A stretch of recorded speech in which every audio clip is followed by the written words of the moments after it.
কিরে রাহুল সাউন্ডের কাছে হেরে গেলি, আর কতবার হারবি? এরপর তো আবার পাবলিককে বোঝাবি, সম্মান দেখাবি। আরে এটা হলো হুগলি জেলার ছিনকে কালীতলা নালিকুলের রাহুল সাউন্ড। আরে পাবলিককে কি বোঝাচ্ছিস যে রাহুল সাউন্ডকে হারিয়েছিস?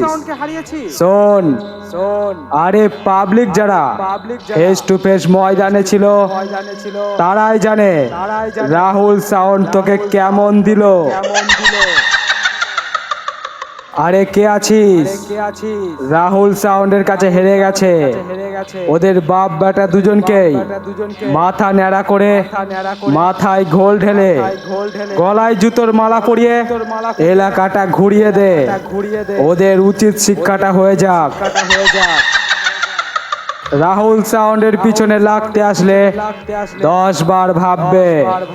এরপরে আবার সবাইকে গিয়ে বলিস রাহুল সাউন্ডকে হারিয়ে সম্মান পেয়েছি, না হলে তোদের তো আবার ভাড়া হবে না।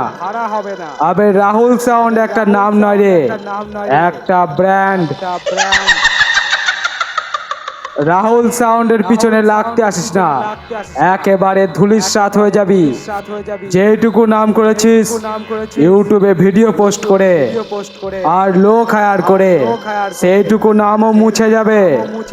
তাই বলছি রাহুল সাউন্ডের সামনে লাগতে আসিস না, একেবারে ধুলিস্যাৎ হয়ে যাবি।